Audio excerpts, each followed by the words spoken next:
नमस्कार, स्वागत है सभी दर्शकों का ट्रू मीडिया ज्योतिष विज्ञान में। आज हम बात कर रहे हैं पुराणों के द्वारा से हमारे धर्म का जो विनाश हुआ उसका कारण क्या था। आज से 2000 साल पहले ईसा का जन्म के समय के आसपास, उससे पहले जब ईसाई धर्म भी शुरू नहीं हुआ था, ईसाई धर्म भी नहीं था इस संसार के अंदर, और मुस्लिम धर्म का होने की तो उम्मीद ही नहीं, क्योंकि वह तो 1400 साल बाद आया था। तो 2000 साल पहले भारत के अंदर बौद्ध धर्म और जैन धर्म, 2000 साल पहले भारत के अंदर बौद्ध धर्म और जैन धर्म का बहुत ही ज़्यादा प्रचार प्रसार और बहुत ज़्यादा फैलाव हो रहा था।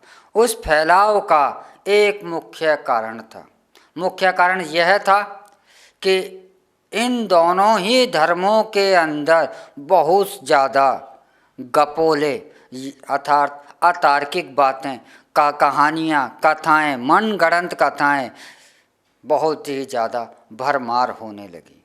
हमारे जो पुराण थे, हमारे पुराणों के अंदर कथाएँ के द्वारा से, क्योंकि हमारा एक नियम रहा वेदों को सरल भाषा में समझाने के लिए, कुछ प्रश्नों को पूछने के लिए, उन प्रश्नों को जो उठे उनको समझाने के लिए उपनिषदों के बाद उनको भी कथाओं के द्वारा से समझाने का प्रयास किया गया।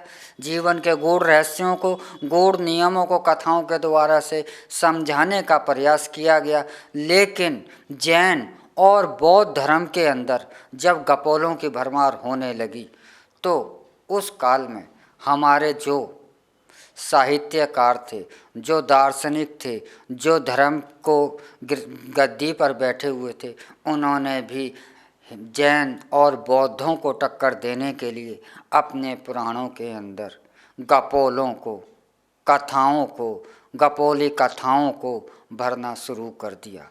इसका उदाहरण इसे ऐसे समझ लीजिए कि महाभारत की जो कथा लिखी गई थी, जब यह कथा लिखी गई थी, श्री गणेश के द्वारा लिखी गई थी यह कथा, और महर्षि वेद व्यास जी ने इसे मौखिक बताया था। तो जब यह कथा लिखी गई थी उस वक्त जब महाभारत का निर्माण हुआ था, उस वक्त महाभारत के अंदर मात्र 1000 श्लोक थे।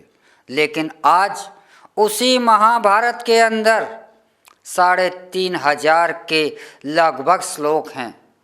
तो प्रश्न यह है कि यह 2500 श्लोक महाभारत के अंदर एक्स्ट्रा बाहर से कहाँ से आए।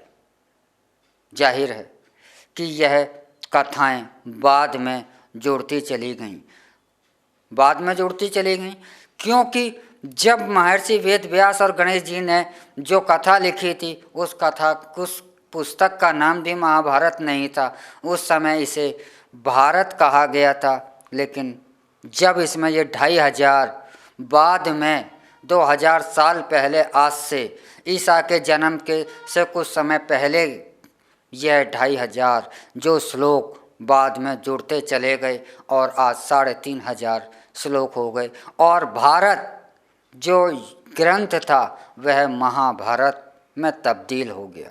तो ऐसे ही गपोले हमारे पुराणों के अंदर भी जोड़ दिए गए, और आज स्थिति ऐसी हो गई है कि आदमी पढ़ता है तो वह खुद ही समझ में नहीं पाता कि कौन सी कथा पहले सत्य है और कौन सी असत्य है। आप शिव पुराण पढ़ेंगे तो शिव पुराण में कहा गया है कि भगवान शिव ने ही ब्रह्मा को पैदा करा, भगवान शिव ने ही विष्णु को पैदा करा। विष्णु पुराण पढ़ेंगे तो यह कहा गया कि विष्णु ने ही शिव को पैदा किया, विष्णु ने ही ब्रह्मा को पैदा किया। ब्रह्म पुराण पढ़ेंगे तो आपको यह बताया जाएगा कि ब्रह्मा ने ही शिव को पैदा करा, ब्रह्मा ने ही विष्णु को पैदा करा।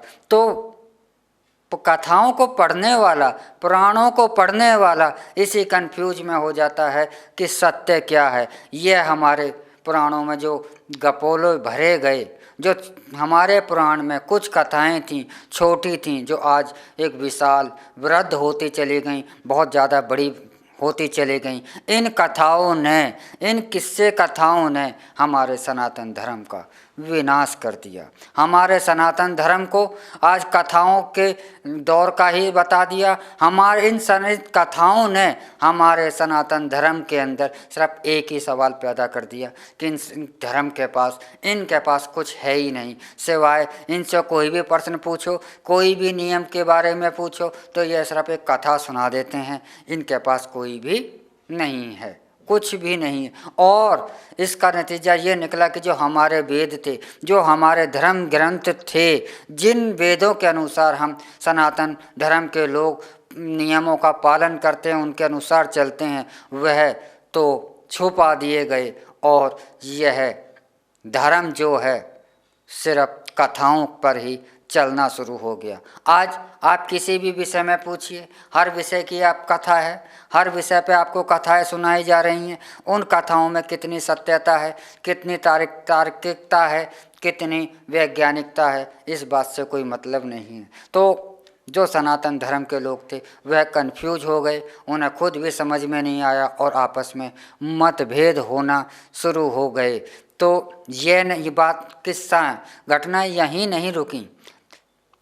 जब ईसाई धर्म आया तो ईसाई धर्म के अंदर भी इन कथाओं का बहुत ज़्यादा समावेश होने लग गया। इस्लाम भी इस पर नहीं रुका, इस्लाम के अंदर भी इन कथाओं का, इन गपोलों का बहुत ज़्यादा समावेश होने लगा। और स्थिति आज ऐसी हो गई कि आज कोई भी धर्म नहीं रहा, सब एक विचारधारा बन गई।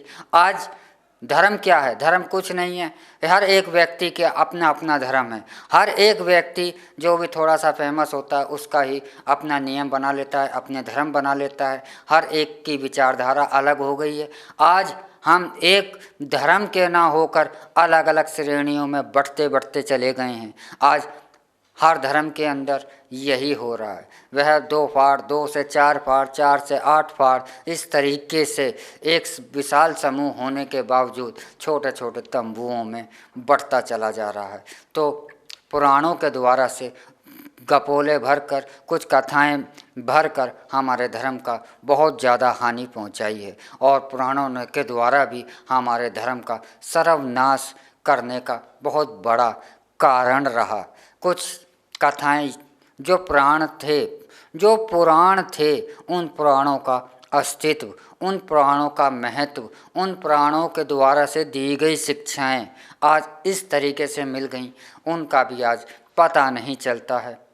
आप कुछ समय बाद, हर 150 साल बाद कोई सा भी पुराण उठाकर देख लीजिए, आपको कुछ ना कुछ हर पुराण के अंदर हर कुछ ना कुछ अंतर, कुछ ना कुछ नई कथाएं जुड़ती हुई आपको अवश्य ही मिल जाएंगी। आज जितने भी हमारे पुराण हैं, जितने भी आपने ही, मैं इस सनातन धर्म की बात नहीं कर रहा हूँ, मैं सभी धर्मों की बात कर रहा हूँ, जितने भी हैं सब में अलगाव अवश्य ही हो गया है।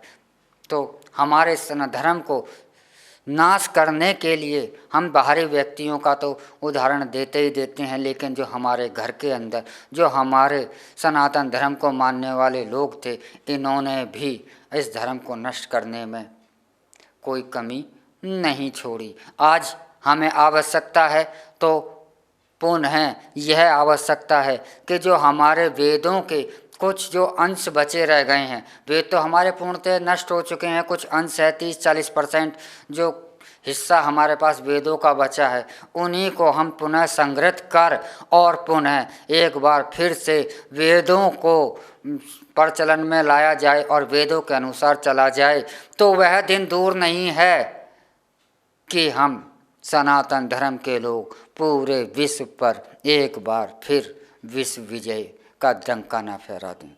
उसके लिए हमें अपने आप में भी स्वयं भी अन्वेषण करना पड़ेगा, स्वयं भी हमें स्वाध्याय करना पड़ेगा अपने धर्म के लिए। इसी के साथ हम आपसे इजाज़त चाहते हैं। अगले एपिसोड में हम आपसे फिर मिलेंगे एक नए विषय के साथ, एक नई जानकारी के साथ। ओम नमः शिवाय। भगवान भोलेनाथ सबका कल्याण करें।